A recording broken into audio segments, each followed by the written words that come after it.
Hello everyone, here I am with my new video. जैसा कि मैं अपनी फर्स्ट वीडियो में आप लोगों को ऑप्टिक्स का इंट्रोडक्शन दे चुकी हूँ, तो आज हम पढ़ेंगे रे ऑप्टिक्स। रे ऑप्टिक्स में मैं जो सबसे इम्पोर्टेंट फिनोमेना है रिफ्लेक्शन, वो हम आज एक्सप्लेन करूँगी मैं आपको। ठीक है, तो हम स्टार्ट करते हैं। यहाँ पे मैंने डेफिनेशन लिख ली है, अगर आप लोग चाहें तो लिख सकते हैं। Reflection, the sending back of a light ray after reflecting through a polished और shiny surface is called reflection. इसका मतलब क्या हुआ कि किसी भी शाइनी और पॉलिश सरफेस से लाइट का टकरा कर वापस आना, उसे ही हम क्या बोलते हैं, रिफ्लेक्शन।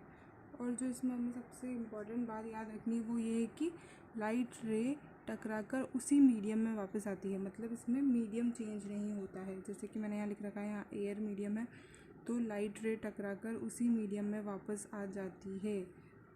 तो इसके लिए क्या होना चाहिए कि हमारा जो दूसरा सरफेस है वो पॉलिश्ड होना चाहिए और शाइनी होना चाहिए, जो कि अगर ये पीछे से पॉलिश नहीं होगा, अगर ट्रांसपेरेंट होगा, तो लाइट रे सीधी पास हो जाएगी, उस चीज़ को हम रिफ्लेक्शन नहीं बोल पाएंगे। So here the sending back of a light ray after reflecting through a polished surface is called reflection. ये होता है रिफ्लेक्शन। किसी भी कोई भी अगर हम सरफेस लेंगे, ट्रांसपेरेंट सरफेस, जैसे कि हर एक कोई ऑब्जेक्ट किसी न किसी दूसरे रे को रिफ्लेक्ट कर रहा है।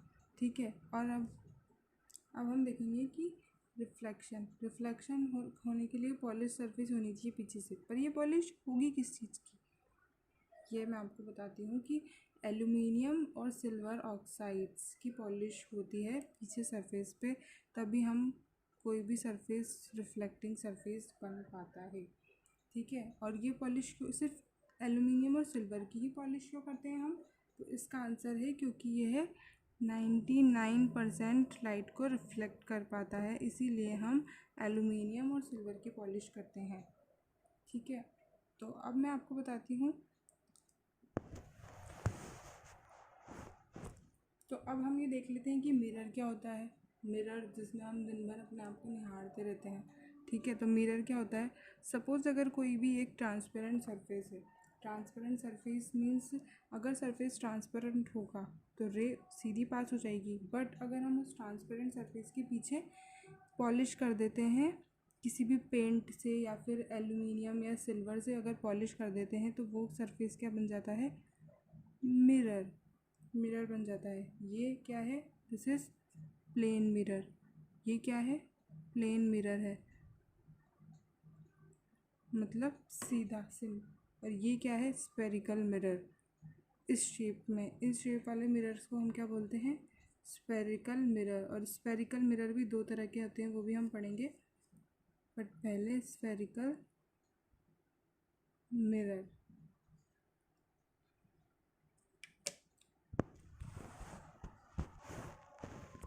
जैसे कि हमने अभी एक फिनोमिना पढ़ा रिफ्लेक्शन, सो इसी के लिए कुछ लॉज दिए गए हैं, मतलब जिनको फॉलो करते ही रे रिफ्लेक्ट होती है, तो उन लॉज को हम पढ़ लेते हैं। लॉज ऑफ रिफ्लेक्शन बहुत ही सिंपल हैं, बस उससे पहले हम देख लेते हैं कुछ टर्म्स जो हमें बहुत इंपॉर्टेंट है लॉज ऑफ रिफ्लेक्शन को समझने के लिए। ठीक है, सो अभी हमने क्या बोला, the sending back of a light ray after reflecting through a surface. So this is our reflecting surface. ये जो surface, इसको हम इस तरह डिनोट करते हैं। ठीक है, तो ये क्या है, हमारा रिफ्लेक्टिंग सरफेस। और ये जो रे रिफ्लेक्टिंग सरफेस पे फर्स्ट इंसिडेंट कर रही है, उसे हम बोलते हैं इंसिडेंट रे। और जो आफ्टर रिफ्लेक्शन जो रे पास हो रही है, उसे हम बोलते हैं रिफ्लेक्टेड रे। जो रे रिफ्लेक्ट हो रही है उसे हम बोलते हैं रिफ्लेक्टेड रे। ठीक है, और ये जो हमने ड्रॉ की है, ये क्या है, normal. Normal means the perpendicular drawn to the reflecting surface is called normal. Normal की डेफिनेशन यही है, the perpendicular drawn to the reflecting surface is called normal. ये होती है नॉर्मल रे। ठीक है, और ये कुछ एंगल डिफाइन किए हैं मैंने। This is angle of incidence and this is angle of reflection. Angle of reflection and angle of incidence. So angle of incidence क्या होता है, ये मैं आपको डिफाइन करके बता देती हूँ। Angle made by a normal and the incident रे is called angle of incidence. ये जो एंगल नॉर्मल और इंसिडेंट रे के बीच में बन रहा है उसे हम बोलते हैं एंगल ऑफ इंसिडेंस, और जो नॉर्मल और रिफ्लेक्टेड रे के बीच में बन रहा है उसे हम बोलते हैं एंगल ऑफ रिफ्लेक्शन। ये क्या है? Angle of reflection. सो ये सारी चीज़ें आपको याद रखनी है। तो अब हम जो सबसे फर्स्ट लॉ ऑफ रिफ्लेक्शन है उसको देख लेते हैं। So first law of reflection क्या है? रिफ्लेक्शन का फर्स्ट लॉ है कि एंगल ऑफ इंसिडेंस। अभी हमने ये जो टर्म डिफाइन कर दिए हैं एंगल ऑफ इंसिडेंस और एंगल ऑफ रिफ्लेक्शन, मैंने आगे आपको बता दिया है। तो जो लॉ ऑफ रिफ्लेक्शन है वो है angle of incidence is equals to angle of reflection. मतलब ये जो एंगल ऑफ इंसिडेंस है वो इक्वल होगा एंगल ऑफ रिफ्लेक्शन के। इसका हम नॉर्मल मीनिंग देखें तो ये होगा कि जिस एंगल पे लाइट आएगी उसी एंगल पे वो लाइट रिफ्लेक्ट होकर वापस जाएगी। ठीक है, अब ये तो हमने देख लिया कि अगर सरफेस प्लेन है, मतलब बिल्कुल स्मूथ सरफेस है, तब लॉज ऑफ रिफ्लेक्शन होगा, मतलब एंगल ऑफ इंसिडेंस और equals to angle of reflection होगा। बट अगर रफ सरफेस होगा तो भी क्या ये लोग फॉलो करेगा? इसको भी हम देख लेते हैं। सपोज़ अगर कोई रफ सरफेस है, मतलब ऊपर नीचे है, इस तरह कोई रफ सरफेस है, तो तब भी एंगल ऑफ इंसिडेंस इक्वल होगा एंगल ऑफ रिफ्लेक्शन के। तो ये सही है कि angle of reflection, laws of reflection rough surface के लिए भी वैलिड होगा। ठीक है, अब हम सेकेंड लॉ देख लेते हैं। अब हम देख लेते हैं कि स्मूथ और रफ सरफेस पे रिफ्लेक्शन कैसे डिफ़र करेगा। ठीक है, तो अब ये जो डायग्राम है इसमें मैं समझा देती हूँ क्या हो रहा है। इसमें ये बता रखा है कि अगर प्लेन सरफेस होगा, सपोज़ अगर reflecting surface is a plane surface, तो जो रेज पैरेलल आएंगी, पैरेलल जो रेज आएंगी वो पैरेलल ही रिफ्लेक्ट होंगी, मतलब जैसे आ रही हैं वो रिफ्लेक्ट होने के बाद भी वो रेज पैरेलल ही होंगी। बट अगर सरफेस रफ है तो अगर पैरेलल रेज अगर रिफ्लेक्ट करेंगी तो वो रिफ्लेक्ट होने के बाद पैरेलल नहीं होगी, उनकी डायरेक्शन अलग अलग हो जाएगी। ये इसमें बताया गया है कि रफ और स्मूथ सरफेस पर रिफ्लेक्शन कैसा होता है। Okay, now the second laws of reflection है। सेकेंड लॉ ऑफ रिफ्लेक्शन जो है वो मैं पढ़ लेते हैं अपन। तो जो सेकेंड लॉज ऑफ रिफ्लेक्शन है वो है कि the incident ray and normal ray and reflected ray lies in the same plane. मतलब कि जो ये रे इंसिडेंट हो रही है, इंसिडेंट रे, और ये जो नॉर्मल है, और ये क्या है? रिफ्लेक्टेड रे, ये जो तीनों रेज हैं ये सेम ही प्लेन में लाई करेगी। अब प्लेन क्या होता है ये हम देख लेते हैं कि प्लेन किससे फॉर्म होता है? एक्सिस से। तीन एक्सिस होती है फिजिक्स में। This is our x axis and this is y axis. तो जो दो एक्सिस से मिलकर जो बनता है उसे हम बोलते हैं plane. This is x y plane, और ये क्या है? और ये है जेड एक्सिस। तो अगर दो एक्सिस से मिलके जो बनता है उसे हम बोलते हैं प्लेन।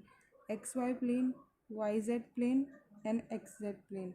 इसका मतलब है कि इंसिडेंट रे और नॉर्मल और जो रिफ्लेक्टेड रे है वो तीनों एक ही प्लेन में होनी चाहिए। मतलब ऐसा नहीं हो सकता है कि एक रे तो यूँ है और एक रे यूँ है और नॉर्मल हमारी यूँ चल जाए, मतलब इस तरह सीधी खड़ी हो जाए। अब मैं आपको कैसे बताऊँ, इस तरह मान लीजिए आप, इस तरह सीधी, तो नॉर्मल इस तरह नहीं हो सकती है। अगर इंसिडेंट रे और रिफ्लेक्टेड रे इस एक ही प्लेन में है तो नॉर्मल भी इसी प्लेन में होगी। वो परपेंडिकुलर तो अगर इधर करेंगे तब भी परपेंडिकुलर होगी, बट वो इस तरह नहीं हो सकती है, सेम प्लेन में होनी चाहिए। वो आप लोगों को समझ आया होगा। अब हम ये देख लेते हैं कि मिरर कौन कौन सी तरह के होते हैं। ठीक है, तो हम जो मिरर पढ़ते हैं वो तीन तरह के मिरर पढ़ते हैं। सबसे पहला मिरर है प्लेन मिरर।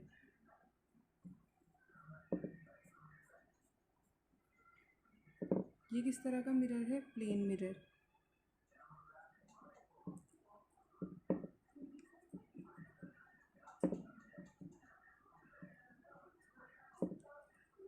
प्लेन मिरर, ठीक है। और जो सेकंड टाइप का मिरर है वो है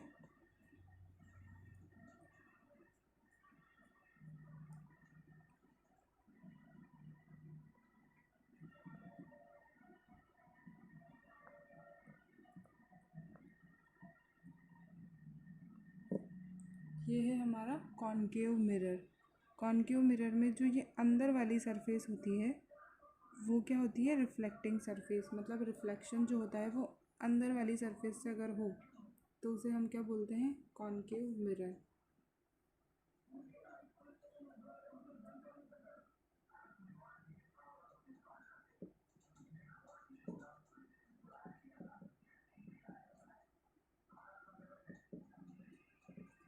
और ये जो मिरर है ये क्या है? Convex mirror. मतलब इसमें जो ये आउटर वाली सरफेस है उससे रिफ्लेक्शन होता है। Reflecting surface will be the outer surface. Thank you everyone. Please like my video and in the next lecture we will learn the concave and convex mirror। मतलब इनकी जो प्रॉपर्टीज़ होती हैं अलग अलग वो हम पढ़ेंगे। Thank you.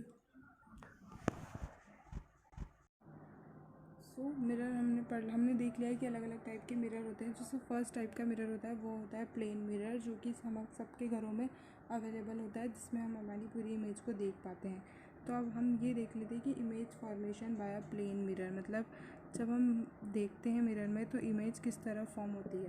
Suppose this is a plane mirror. इसकी हमने एक सरफेस को पॉलिश कर दिया है पीछे से और एक सरफेस हो गई रिफ्लेक्टिंग सरफेस। प्लेन मिरर है। सपोज़ ये कोई ऑब्जेक्ट रखा है ओ डिस्टेंस पे, इसको हमने डिनोट किया है ओ से। इस ऑब्जेक्ट को हमने ओ से डिनोट किया है। अगर इस ऑब्जेक्ट से कोई भी रे आ रही है, स्ट्रेट रे, तो वो लॉज ऑफ रिफ्लेक्शन फॉलो करेगी। तो वो रिफ्लेक्ट होने के बाद कहाँ जाएगी? यहाँ। सपोज़ कोई भी रे आ रही है तो रिफ्लेक्ट होने के बाद कहाँ जाएगी? यहाँ पर। इसी तरह अगर इस डायरेक्शन में कोई रे आ रही है, सपोज़ अगर कोई रे इस डायरेक्शन में आ रही है तो वो रिफ्लेक्ट होने के बाद कहाँ जाएगी? लॉज ऑफ रिफ्लेक्शन को फॉलो करते हुए इस साइड जाएगी, ठीक है। ये हो गया एंगल ऑफ इंसिडेंस, ये हो गया एंगल ऑफ रिफ्लेक्शन। सिमिलरली ये हो गया एंगल ऑफ इंसिडेंस, ये हो गया एंगल ऑफ रिफ्लेक्शन। जब ये जो रिफ्लेक्टेड रे है, इन जब रेस को हम पीछे की साइड एक्सटेंड करेंगे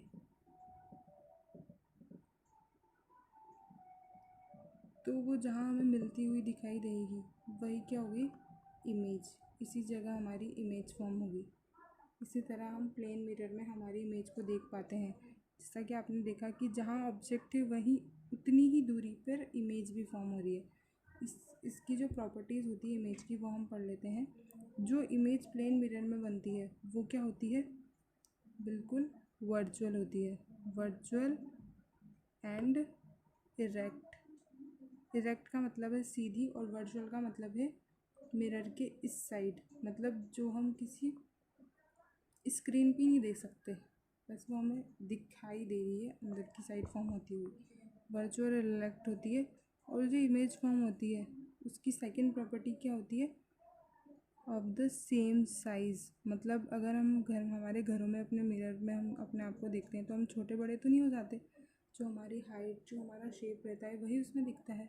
तो क्या हो गया कि प्लेन मिरर में जो इमेज फॉर्म होती है वो बिल्कुल सेम साइज़ और शेप की होती है। ये भी एक इमेज की क्वालिटी होती है।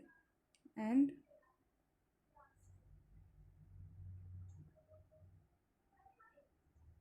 जो इमेज फॉर्म होगी वो क्या होगी? सेम डिस्टेंस पे होगी।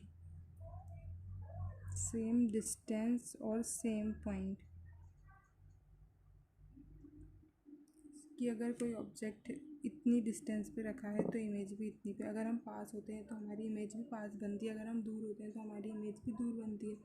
तो ये क्या होती है? जब हम ये होती है इमेज की प्रॉपर्टीज़ प्लेन मिरर में जब इमेज फॉर्म होती है। Thank you.